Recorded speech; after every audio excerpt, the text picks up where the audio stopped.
Hello, America, and welcome to the Proud American YouTube page. Thank you for following. Hope you all are doing well today. I wanted to address a question that constantly pops up in my speaking engagements and family gatherings and just commingling with friends and coworkers. I'm often asked how or when or even what made me decide to write a book or become a writer for that matter. And I'll be very honest with you. The thought of writing a book never crossed my mind, ever.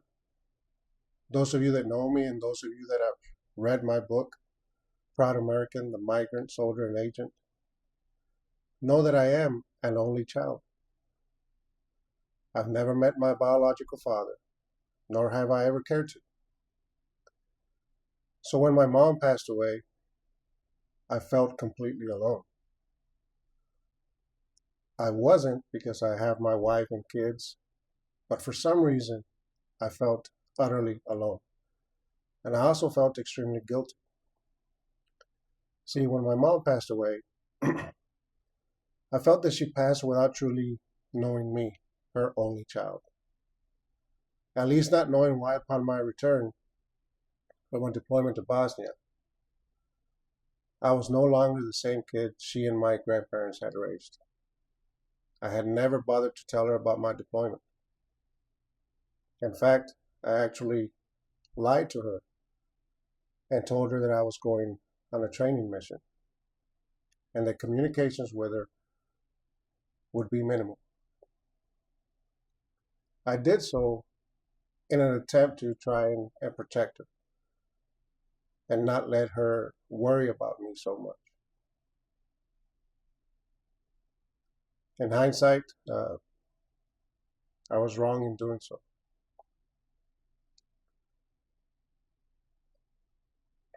So after her passing, I fell into a depression or a state of depression, if you will. I couldn't communicate with my wife. I couldn't communicate with my kids. As I stated earlier, I felt completely guilty and alone. I just felt that I had left so much unsaid. And after several weeks, maybe even a few months, my wife finally came to me and she said, if you can't talk to us, if you can't talk to your family, figure out a way to just get it off your chest. Whatever it is you're going through, whatever it is you're feeling, just get it off your chest. And if that means writing it down, then by all means do so. And so I thought about that for a bit. And I actually did decide to follow her advice. And I started writing things down. I wanted to take that opportunity to finally put on paper and put in words everything I had seen in my life throughout my entire upbringing. My raising as a child in both South Texas and Reynosa, Mexico. Becoming a migrant worker at the age of 7 and the things that did to me, to my spirit, having to pick crops at such an early age. And then sorting out a way to break away from that cycle, that migrant lifestyle, by joining the military. Serving 10 years with a deployment to Bosnia, to Kosovo, and Uzbekistan. And then leaving the military to join the agency, which, unaware to me at the time, would completely be something that my mom and my grandfather, who still lived and raised me, would be against. That agency is, of course, the United States Border Patrol. And of course, they were against it because I come from a Mexican background. My family is Mexican. Part of my childhood, I was raised in Reynosa, Mexico. And although I love my nationality, I love my roots, my military service instilled the American pride in me.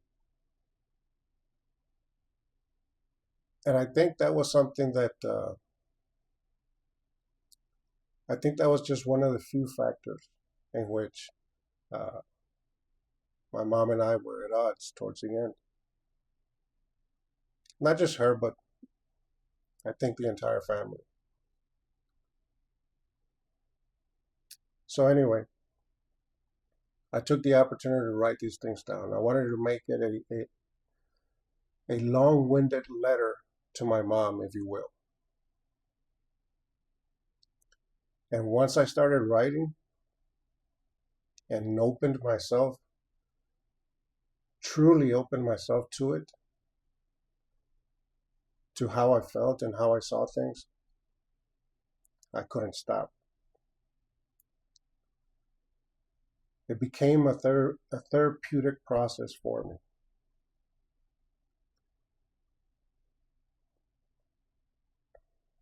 Some of those chapters in the book are very tough, and I hear it from readers.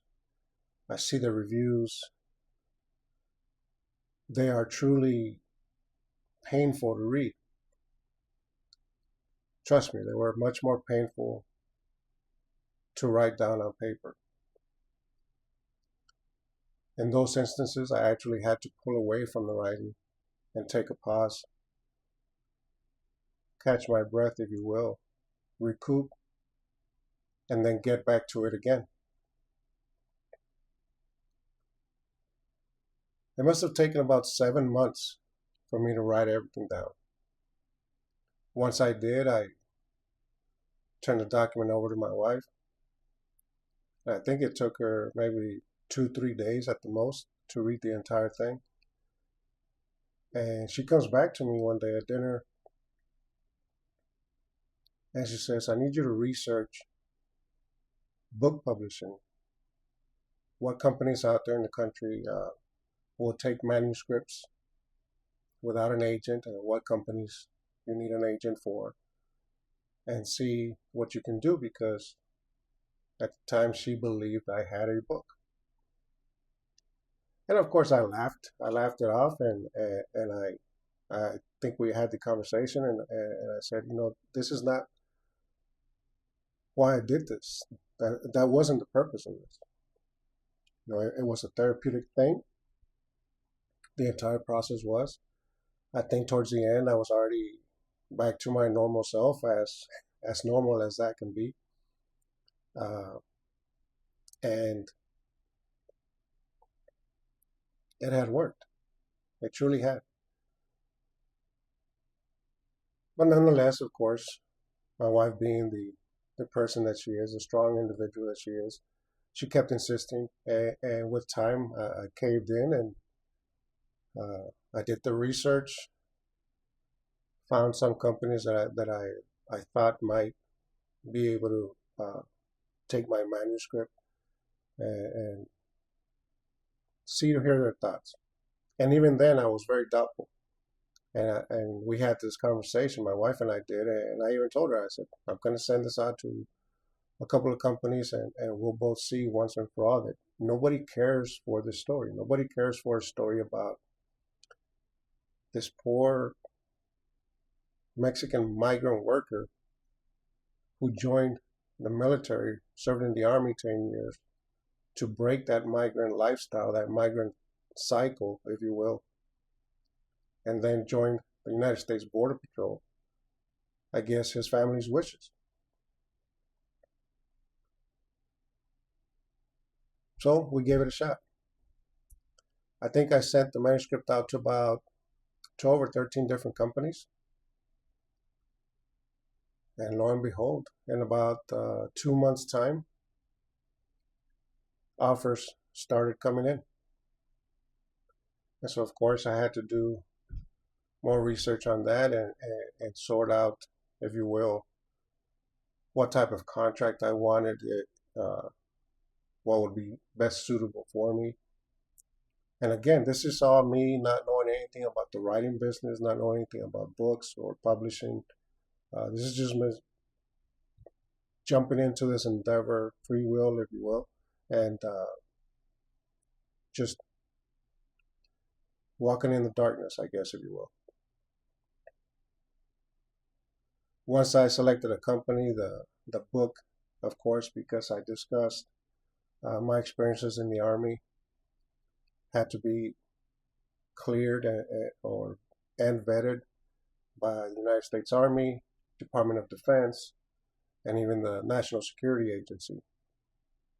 And of course, because upon writing this book, I was still a Border Patrol agent, so the agency had to get it cleared and vetted for publication as well.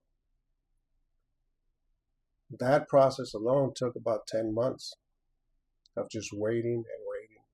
And of course, the publisher being impatient and wanting to move forward. But I had to ask them to just be patient. Again, to me, this was something that came out of nowhere. It wasn't an endeavor that I had sought out to jump into. And so I had no problems really on waiting on these agencies to clear the manuscript. Once it got cleared and published, I mean, I was in shock. I was at awe. I was surprised. I think my family was the same way. I think the only one that wasn't surprised was my wife. God bless her heart. But it opened up a whole new world. A whole new world. In the past, I couldn't have this conversation with anybody. I couldn't get in front of the camera. I couldn't. I remember my coworkers in Border Patrol asking me, "Hey, Sergio, you did time in the Army, didn't you?" And I would say, "Yeah, I served 10 years." And I would walk away. I would never dive deep into what I did in the military. And I wasn't the one to just speak out in the open. I've never been one like that. It's taken years to get me to this point. Book published. I was accepted by the American Library Association, and it's out on Amazon right now. I'll add the link later on here in the video.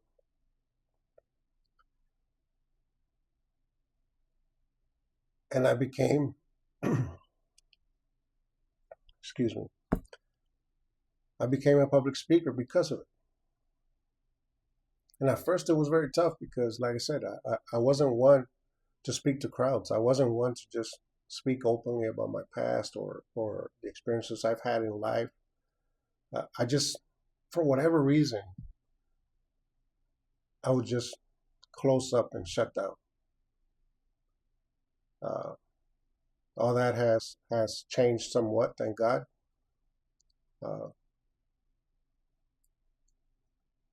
And that's basically how I became a writer, how I wrote a book. Like I said, writing a book and becoming a writer and even writing for an online magazine afterwards and publishing several articles had never, ever crossed my mind. And to those of you who are aspiring writers and are thinking of it, this may not be the answer you were looking for. I'm terribly sorry for that. But life is life. You know, it's full of surprises. It places challenges before us. It places obstacles sometimes with different people that we encounter in life. But we just have to keep on going. This was my journey into writing. And if you're out there thinking whether or not you can do it, trust me, if I can do it, you certainly can too. So the only thing I can tell you is to follow your heart,